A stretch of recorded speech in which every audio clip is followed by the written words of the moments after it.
what lies at the heart of the way that we're going to need to do innovation, regardless of the sector? We're talking here tonight about development issues, but it doesn't matter what sector you're talking about or what aspect of innovation.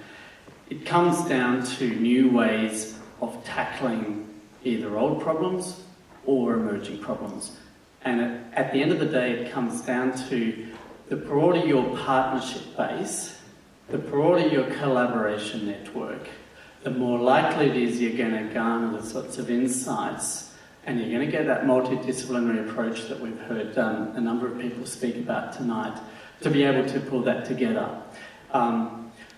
I think the question was probably as well meant to be a platform for me to talk just very quickly about the InnovationXchange, because Sarah's used this term tonight about the perfect storm, and I feel a little bit like, in some respects, the InnovationXchange is a very, very small boat that's been thrown into that perfect storm of trying to work through what you can hear tonight are calls for a lot more collaboration, quite rightly, changes around culture, quite rightly, people to live up to their commitments and their responsibilities, quite rightly.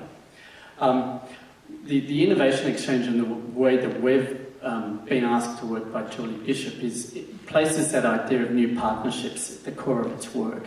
And it's about us going out and talking to a whole lot of new players and new actors who can influence the way that development is done. And which is why it was, absolutely fantastic to have this invitation to come along tonight to be part of this discussion. I don't doubt that there's been a lot of collaboration over the course of time between EWB and the Australian Aid Program, but it strikes me sitting here tonight, having spent a couple of days last week down in Melbourne talking to universities down there, that there is a great depth of social entrepreneurship and goodwill, particularly within university campuses, but extending right out to the private sector, that we as government need to tap into.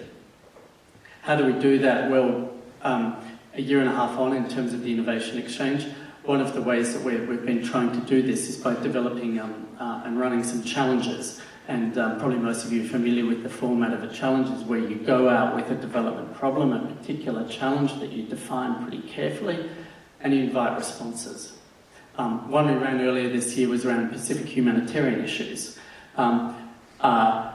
We got over 120 submissions to that, but the thing that really struck me as being fascinating was some of the unexpected partnerships that we saw around those ideas. We had, for instance, QBE Insurance and Save the Children Fund working together on a particular idea of how to roll out disaster insurance for people across the Pacific.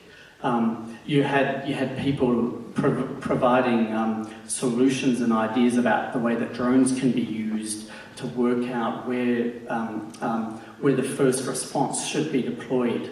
Ideas that around drones that literally come out of people's garages and in parts of rural Australia. It wasn't necessarily coming out of a lab in Sydney or Melbourne, but out of the suburbs in rural Australia.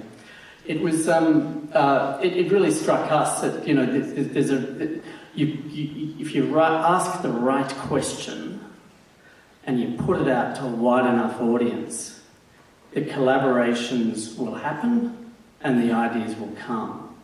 And tapping into those of the best ideas, building those networks through doing these sorts of challenges is going to be a really interesting way of how we achieve this multidisciplinary response that we're going to need to have to develop and cultivate towards the SDGs.